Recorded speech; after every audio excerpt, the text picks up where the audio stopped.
Greg, when you asked me to come alongside of you in this campaign, I know that you had spent a lot of time preparing for the potential of running for sheriff of El Paso County. Um, Tell me a little bit about your passion for law enforcement. That's a great question, Rachel. And yes, there was a lot of prayer. I talked to a lot of people about my campaign and my desire and heart behind the campaign and what it meant to me. And that started with a legacy of family that had been involved in this. My great grandfather was a police officer. My grandfather was a police officer. We just recently found a photo of him on a Harley Davidson in like Wow. 1949. Yeah, riding a Harley. And grandma, it's hard to really picture a grandma being a law enforcement professional, Really? but she was as well. Yeah. And then my dad, gave his life to the job when, Mm, so I was 19 when my dad passed. So it means a lot to me. Then my daughter is now a dispatcher in the office. So yes, it's something I am very passionate about and excited about. It's a part of who I am. It's a part of my heart and drive to become the sheriff. mm. Sounds like you have a really significant family history of service. Yes, and so I even have a daughter that's a NICU nurse. I have a son-in-law that decided to be a fireman. He's probably smarter than all of us, and so there's several. I have also a son-in-law that's in the military that serves our country. So a lot of service, a lot Mm. of pride. It's a pretty unique family environment. Yeah. Greg, you have a lot of time invested in giving in here in Colorado Springs and El Paso County, but you started at the sheriff's office. Tell us a little bit about that journey. Well, actually, I started as a chaplain, so I started a little unconventional that most people start in law enforcement. So I started serving, the men and women, and going to multiple calls. And what a chaplain does is typically go out to, the calls that are kind of probably not as fun to go to. Maybe someone would say. I've always thought it was something that I was called to do. So Mm. you go out to a lot of traumatic scenes where people have probably had the worst day of their life. But the chaplain's not just there for those individuals; they're also there for the people working too, the deputies and other folks that are actually in the sheriff's office. So that's how I started my career, and then went through a reserve academy and got to work in our patrol section. Worked in the jail for a little bit. Got to work out on the road. Got to be a part of our crime reduction unit, which Mm. deals with probably some of the worst of the individuals, and it was a very high impact unit. So then I became a canine officer, got to work in our canine unit, which was really just a ton of fun. And I was one of the first ever to innovate doing imprinting of a dog. So what that Tell us more is, about that. Yeah, what yeah, is that? what that is we take a dog from a very early on. So it was at my cost, my expense, my time of taking a brand new dog and allowing that brand new dog to go to training so it could learn how to be like another canine instead of Mm. investing in a dog later on in life. So it was a little bit of a challenge, a lot of time to give, but it was well worth it. Ended up working out just fine and got to run my dog Chaos for a little while. So as a canine, you become really close to those little critters too. That's for sure. Mm-hmm. And so then later on, became the lieutenant of the reserve section, and that was a joy of mine too. I've always loved the reserve section. It's a great section of the office that gives a lot. That gets to work in every aspect of the office. We have people in detectives and language services and patrol and on the jail side and pretty much any crime scene you go out to would be probably a reservist. Most people don't Mm. know when that cop comes to their door, it might be two cops, that either one of them or sometimes even both of them are non-paid members of the sheriff's office, the reserve section. So that's always kind of interesting as well. So I became the lieutenant of the special operations section. Then I got to oversee the marijuana compliance unit, the homeless outreach team, the REO unit, which is the regional unit that works with people out in the eastern El Paso County. Um, and then also the schools, the 62 schools that are in our county. I was the Wow. I was the lieutenant of those schools as well. Then the cadet program fell underneath me. The citizen service section fell underneath me. The reserve section again, and then the chaplains ended up coming back to me. So almost 16 years later, the chaplains came back. So that was kind of cool to be Yeah. able to do that. So it's been really quite the enjoyable ride of doing that. Then I took the job as the director of security at the Broadmoor, became the reserve lieutenant again, doing it as a non-paid status, which I'm still currently doing to this day. So you're volunteering your time currently for the El Paso County Sheriff's Office. Yeah, it's true. The majority of my career has been on a volunteer basis, giving back to the community. Mm. That's really Shows me the generosity of your heart. And that's one of the things that I love about you, and one of the things that I love supporting and sharing with the community about why I endorse you and why I'm excited about you as the future potential sheriff. So you made a point in your career where you were, serving with K-9 and on the road, and in many facets of the sheriff's office. And you created something called the El Paso County Sheriff's Office Foundation. Tell me about that, and what does that do? The El Paso County Sheriff's Office Foundation tries to bridge that gap. It takes care of two things. It's a really good question. So there's a lot of people in the community that don't know how to give to a sheriff's office or traditionally get involved in a sheriff's office. So it gives them that bridge or that gap or that tool to be able to actually give. And then secondly, it gives them a glimpse into what it's like to be involved in an organization. It makes them have a little heart and soul into it as well. It lets the community be engaged. So it does several different things of that nature. But one of the things that I think is really, really cool is every K-9 that our office has, even including K-9 Jinx that just lost his life, were purchased by the foundation. The equipment they use purchased by the foundation. And then the computers that detectives so desperately needed in the field was purchased by the foundation. The shields they have in their car that could potentially save their life was purchased by the foundation. So it's done a heck of a lot. And I think there's something you probably could speak near and dear into is the foundation was there at a very crucial time in your life as well. So Yeah. it's there for many reasons, and hopefully it's not for that type of reason. But in a way, I'm glad and honored that we were there to be able to help you through your time too as well. So I was not aware of the foundation before my husband was killed in the line of duty, and that is how I became introduced to you. I know you knew my husband Micah prior to that.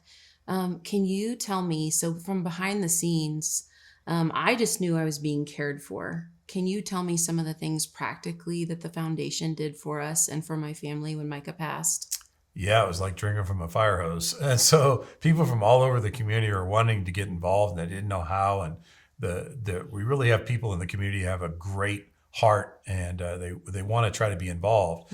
So people are running fundraisers and contacting us and finding ways that way 100% of those donations would go directly to you and your family. So they were using us in a way as that tool and resource because they didn't have something in place, which we did.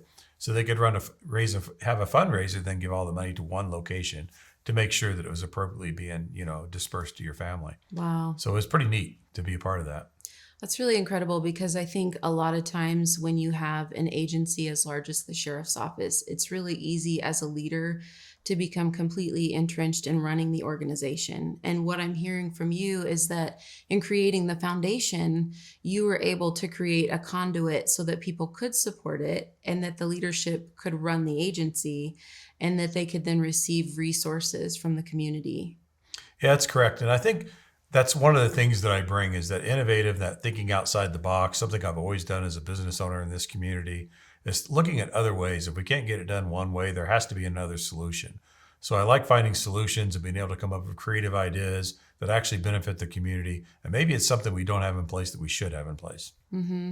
Tell me what that might look like in your time as the sheriff, about how you could use some of the resources and the relationships that you've built up through the foundation for the sheriff's office in the future. That's a great question. And I think when I look at what we could do for the sheriff's office, I think it really could be expanded upon in almost every facet that there is.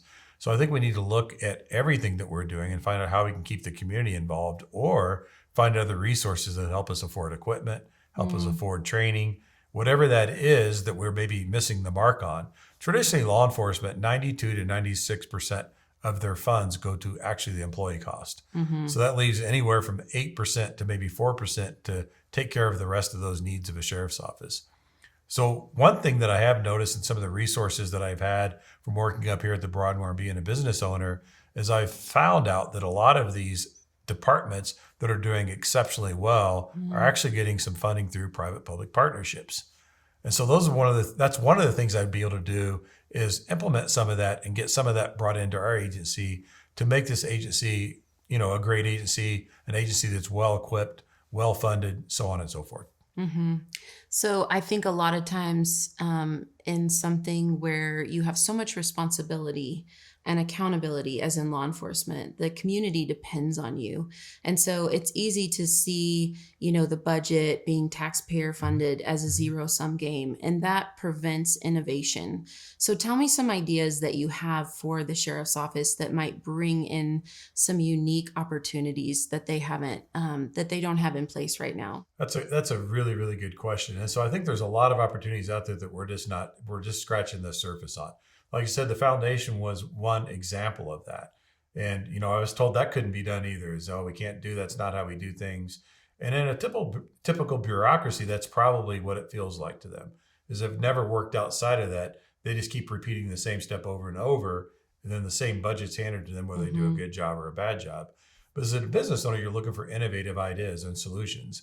And it might be on how we fund things. It might be on how we get employees. So one of the things I would do is look at lateral on employees, right? Bringing employees back to the office that maybe have experience in other areas or other states. And that could be all positions. It could be civilian positions, detention positions, positions out on patrol, and trying to find unique ways to make this an attractable agency for them to work at.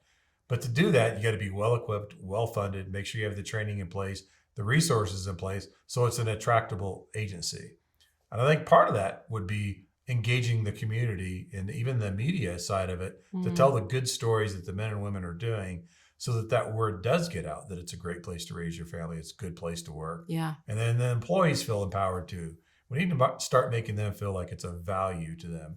I mean, it's always been a value to me. It's meant something to put that badge on, just like it means something to you, what your husband stood for. And so bringing that value back so people see that, feel that, and want to be a part of our agency. Yeah, there's been a critical staffing shortage at the sheriff's office. Some of that is due to the cultural experiences that we've had in the last several years. And some of that is due to agency culture and discouragement or a focus on the negative in leadership. And I know that who you are as a leader is to focus on the positive. And I wonder if you could speak to the staff there at the sheriff's office and just kind of some of the things that you would like to do to empower them to have a positive work culture. Yeah, that's a great question. I think one of the things we have to do is actively engage and listen to the community, right? Because then the community will kind of tell us what they're expecting. And it does two things. It allows the community to support you. It allows the folks that are working inside the office to feel like you care. And then we have to start kind of supporting that, supporting the good stories that are going on, making the employees feel empowered to do their job and feel like they can go out there, that the boss has their back. And then look for creative ways to make sure that things are funded, whether it be the liability that they face if something was to happen. That qualified immunity due to the Senate bill being passed has really scared a lot of officers and their family. Like, hey, $25,000 will come out of my pocket, but we're not finding a solution to get that covered for them. And there's solutions out there, and there's agencies all over doing it. So that's one of the things that I think needs to be done immediately if we're going to fix this staffing issue, because it's very unsafe to have staffing at this level. So I think as a sheriff, whether it's going on around the country or anywhere else, it's my job to fix it. And so that's where I think that innovation comes in of what can we do to immediately start fixing that? And I think to immediately start fixing that, we have to start looking for creative solutions, bringing people to the workforce that want to be in the workforce, and allowing them to see El Paso County as a great place to work. So I think it's several things that need to be done all at once simultaneously. But it first starts with just treating people well and making sure that starts from the top down to where they feel it, to where their bosses, the staff, and everybody has their back, that understands them, that appreciates them, that's out there telling the media the good side of what's going on. Therefore, they feel empowered to do their job and want to do their job. And then other people want to be a part of that agency. That's how you attract people to your agency. Absolutely. Okay, I know we talked about this, but I want to go back to it just because I think it's so important. People hear critical staffing shortage and they don't really know what that means, and they don't really know the consequences of that to them or to the officers and their safety. Could you give an example of how that's impacting us right now? Yeah, absolutely. So when we're at critical staffing issues, number one, they're not going to start answering a lot of the lower priority calls. So then the citizens So are the what's a ones. lower priority call? So a lower priority call would be something that maybe there's no crime in action, right? So there's nobody there, something's not currently going on. So they're not typically going out to those as quick as they should be, right? The response times is really lagged, which starts making the citizens probably feel like they're not being served. But secondly, it's that danger that it possesses. Let's say that something does kick off and somebody does need to go to a call, and that call happens to be violent in nature. If we don't have enough people, it's really dangerous for the people that are on the call. It's dangerous for the officers, responding to the call. And so that staffing shortage is really, really critical to make sure we get a grip on that quickly. Because we don't get to decide when something good or bad happens. We just have to be responsive to that. But if you have enough staffing levels, sometimes you can actually be preventative in some of those things, and you can head it off before it happens because you have boots on the ground taking care of that. Yeah, that's really important for people to understand the impact and the consequences. Yeah. Let's talk a little bit about the jail. Okay. Okay. So the jail is a huge part of what Right. the sheriff's office is responsible for, what the sheriff is responsible for. It has a $91 million budget. It's currently very understaffed and is an area that will require a lot of your time and attention.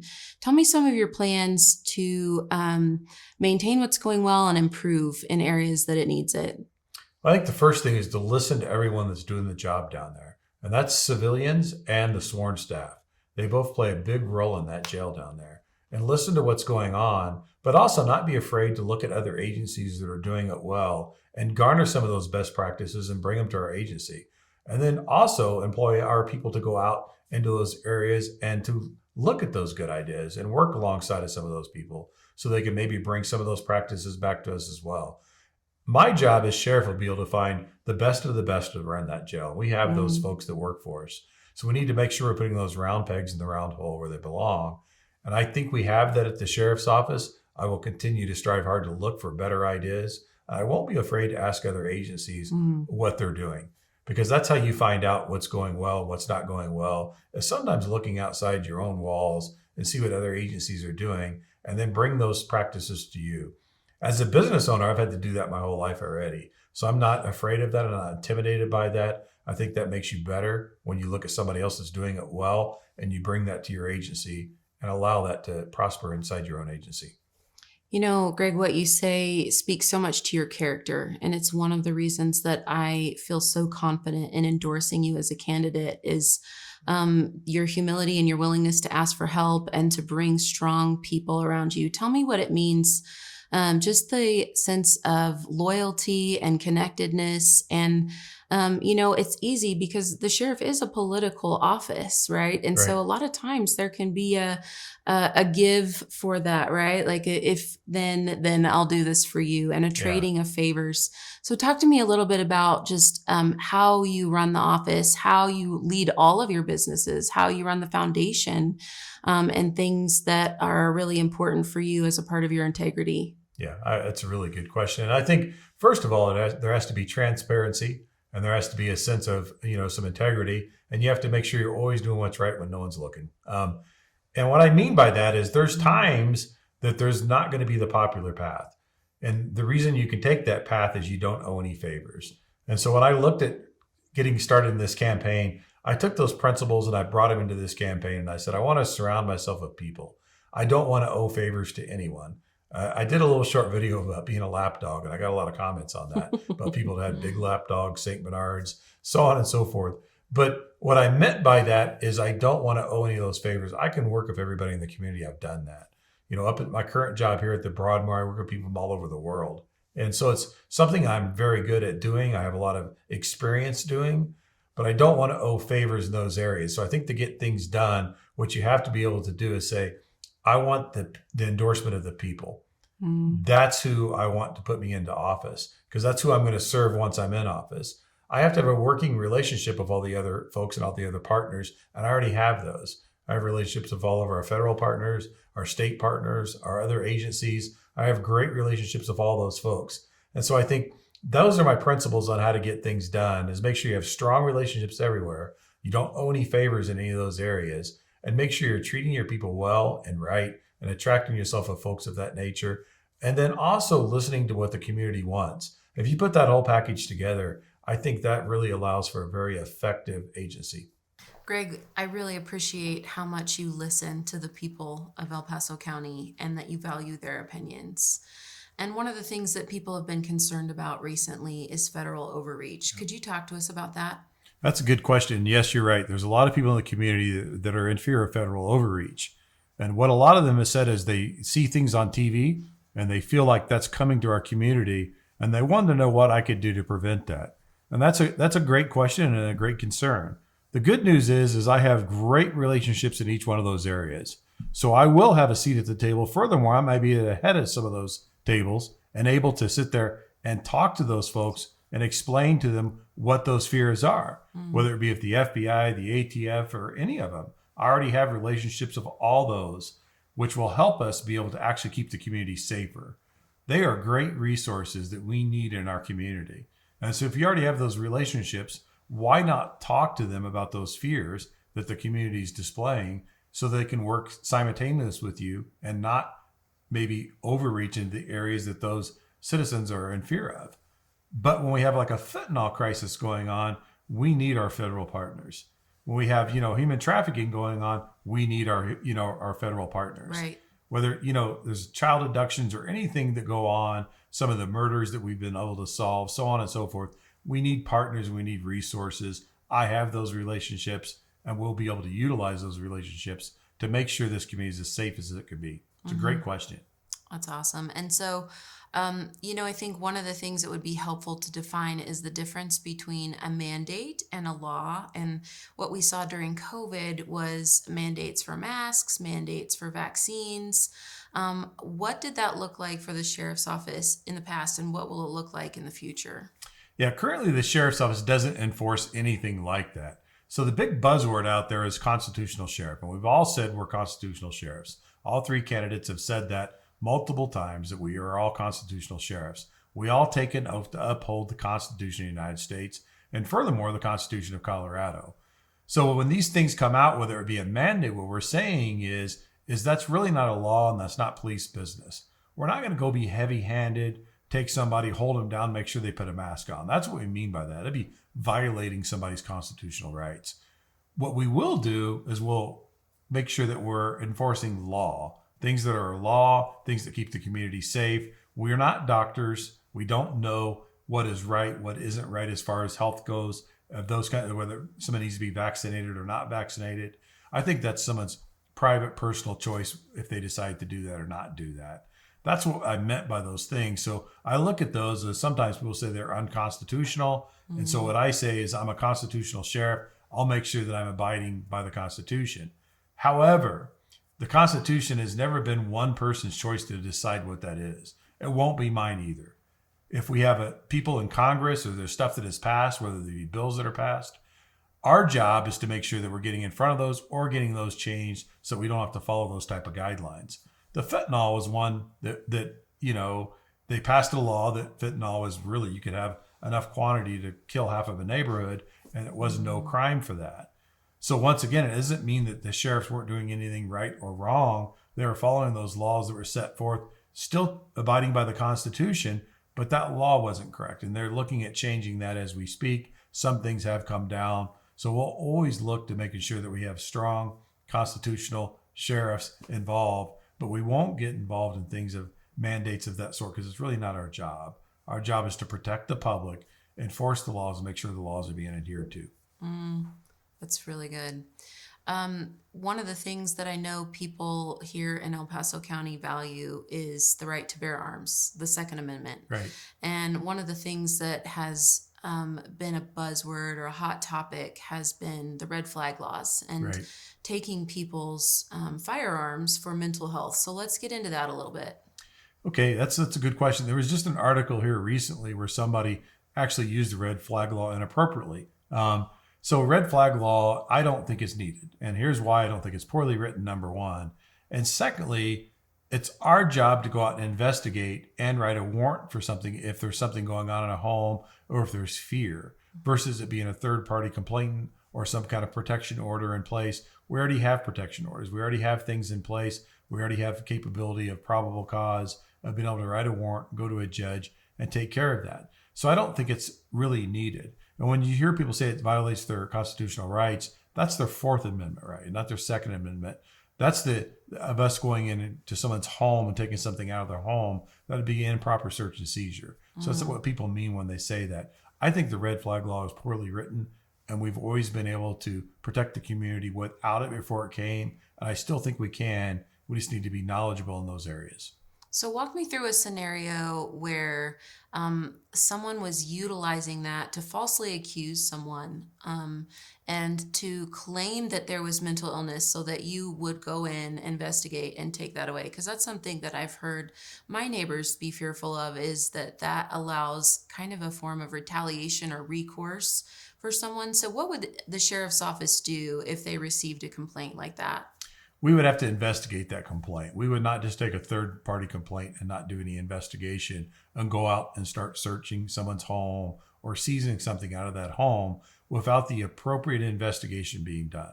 That's where the rubber meets the road. If somebody would bring an order like that, we'd have to look at it and see what it is and make sure that someone's rights aren't being violated or are being violated, or if there is somebody that could actually impose fear, danger, or harm a member of our society or their family, and do the work, do the investigation to find the probable cause to write the appropriate warrant to take care of that action.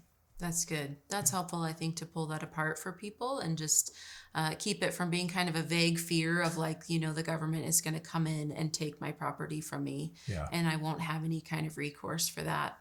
Another one of the things I've heard people complaining about are the traffic cameras. Yeah. So tell me about what, if any, role the sheriff's office plays with the traffic cameras in the city, and what are your thoughts on that? Well, the traffic cameras, whether somebody likes them or dislikes them, they're here in our city because the city of Colorado Springs is in El Paso County. So yes, there is several of them, but they've also done things that people don't know about. They've been able to solve crimes, solve motor vehicle thefts, and even some homicide things where they can actually catch a suspect coming to and from an area.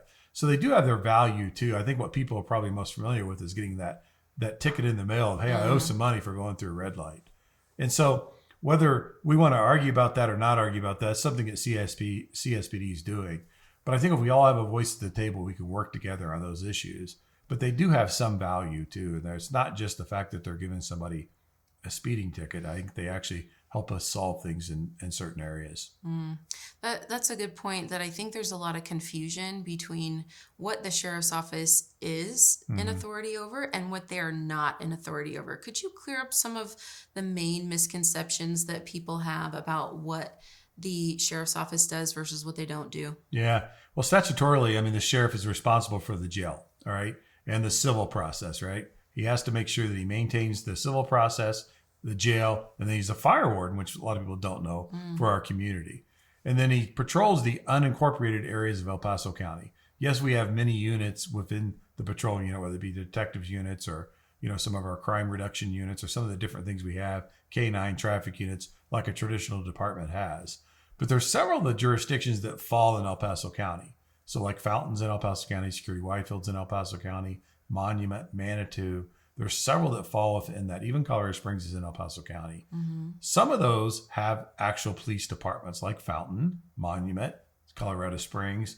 So it's best if we have great working relationships within those, because that's how we can be a force multiplier and protect the community too. Right. Is making sure that we're communicating and have good relationships with those typical agencies that are going to be within your county. The county's a large place. It's over 2,100 square miles. So it's a big, big community. What does the relationship look like between the sheriff and the chief of police with the Colorado Springs Police Department? That usually depends on whoever the sheriff is and whoever the chief of police is. The existing interim chief, Adrian Vasquez, is a very good friend of mine. And so I would have a close working relationship. And I believe that I have a close working relationship with all the other surrounding chiefs and surrounding sheriffs in those areas. I know them very well. I know them on a personal side, and I've worked with all of them. I've worked with several of them in the capacity that I was working patrol in some of the other units that I was talking about earlier. So having that working relationship is very crucial, but also having the ability to sit down and have enough humility to listen to them and not always feeling like you have to be in the lead.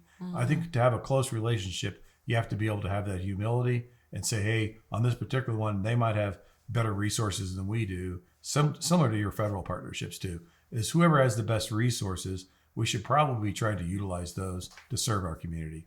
That's good. So some of the sheriffs in the past have actually deputized CSPD so that they can work as a unit. What do you think about that? And will you do that in your time? I will do that. I know we did it for a while, then stopped doing it. It was really, really important for all of our metro units, obviously, to do that. That way they have jurisdiction everywhere. So what that means is they get a commission, right? An El Paso County commission, so that they have jurisdiction outside of their city limits.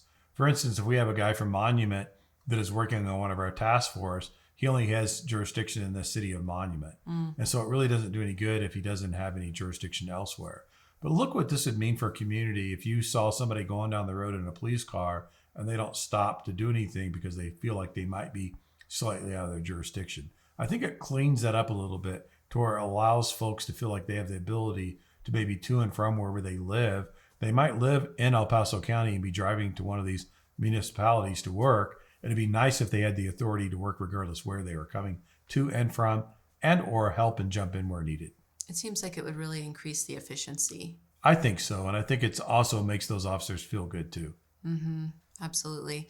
So dream with me a little bit, Greg. Okay. What would you imagine could be possible for the sheriff's office that isn't happening now, that as you bring in as a business owner, as the creator of a foundation, as an integrated member of this community with all of your connections, what could the sheriff's office look like in the future? Well, my first goal would be a happy place to work. Right now, the morale is really, really low. And so we need to bring that back. And then install the trust in the community. That's what it looked like to me, is have a community that really trusted their agency and had employees that really were happy and wanted to be there and felt empowered to do their job. That would mean a lot to me. I believe I have the capability of making that happen. I will make that happen. I will strive to make this one of the greatest sheriff's offices in the country, to where we can attract people that want to be here. And then I think the next thing is to really start looking for innovative ideas that we can grow this, and maybe have other agencies look to us to be that model for them. Yeah, that would be amazing. Yeah, it'd be fun to be too. a leader in the field. Yeah. Absolutely. One of the things that you had mentioned too was your ability to bring in financial resources outside of taxpayer dollars that would support the agency in growth, so that the majority of the money isn't only going to salaries. Correct. Well, I think when I've talked to people, we have what's called Tabor here. A lot of people are in fear if we do something and jeopardizes Tabor. I would never do that because it's a huge benefit for our community. But when I look at agencies, and I've done that working up here as the director of security at the Broadmoor, and I started asking some of these agencies. And so some of them are getting anywhere from 10 to 20% in public-private partnerships, whether that be for equipment and training, schooling, different types of things that maybe traditionally wouldn't be able to afford. So at a $91 million budget, imagine this, if we're going to dream. And I did kind of just a half okay job, which I believe I'll do better than half. But let's say I got 10%, that's $9 million that we'd be able to put back into the budget to be able to get things done within this community, to get the resources, the training, build up that morale, that confidence in the officer, and the confidence in our community. So give me a little example on that. So where would the money come from? Who would give it, or how would you resource it?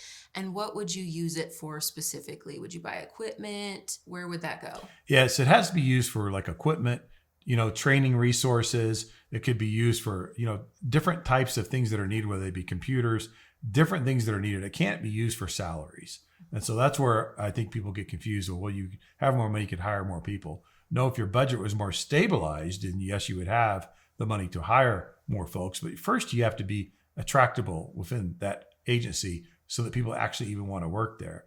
But there's businesses that want to get involved. There's businesses that can give in that area. There might be a business here local that makes all of our computer systems that we use and we don't even know about it. There might be a business that makes all the equipment we put in our cars. We don't even know that they're here. So you start engaging that side of that, and you just start creating partnerships and give them an avenue to be able to give without affecting that Tabor, like I was mentioning, and be able to help them in their quest too, to maybe give to something or be a part of something or belong to something that is bigger and better than themselves. I appreciate that creative thinking and that forward dreaming, because it's so easy to get stuck in a one-way mindset. And I see that you have vision for the future that could be really beneficial for the sheriff's office. I do, Rachel, and I do believe it can be done. I mentioned the Red Cross Shelter. When I was a construction owner, the Red Cross Shelter had about $190,000 project that they wanted to get completed, but they had $10,000.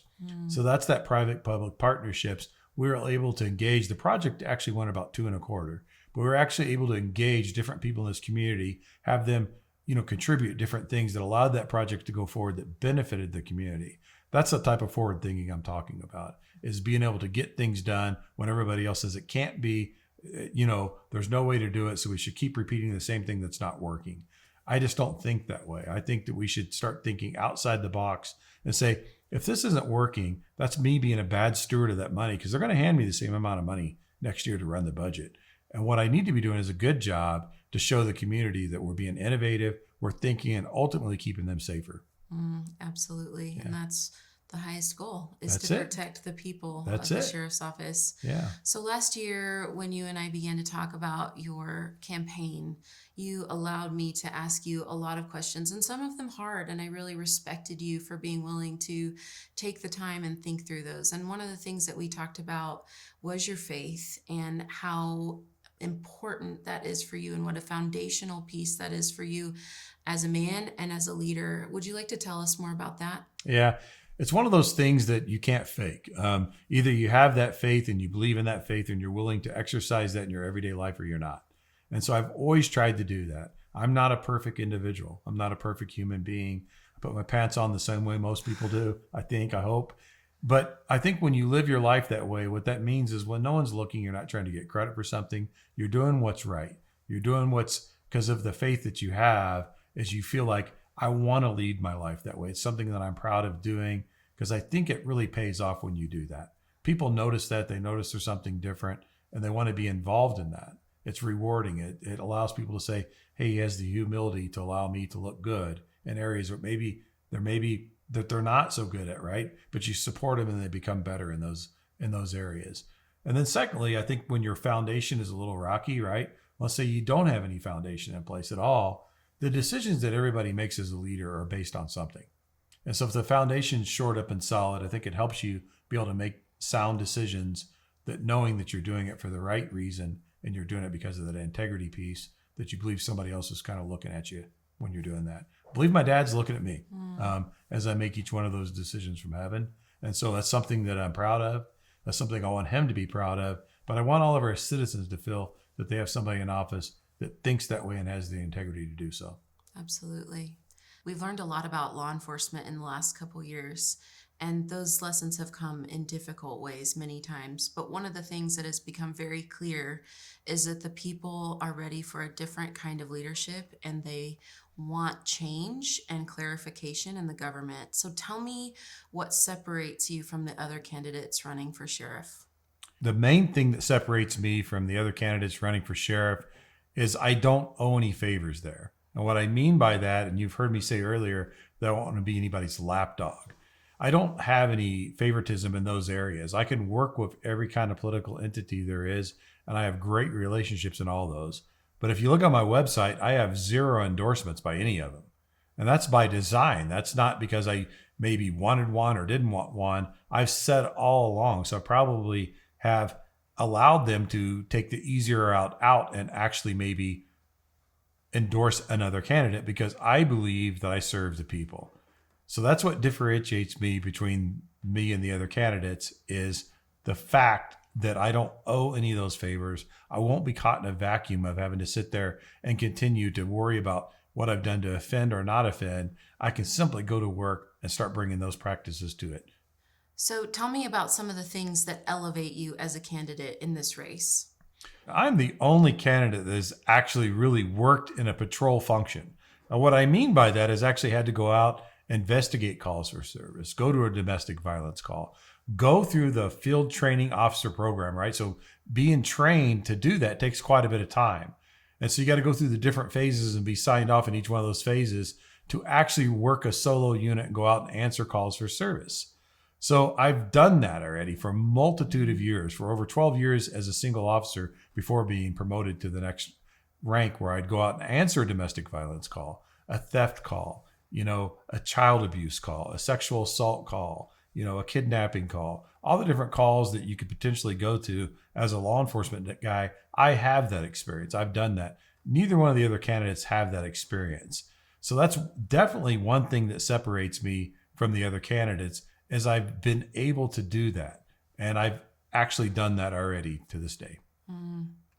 Earlier on, you mentioned that you've had to do some really difficult calls and give some really hard news.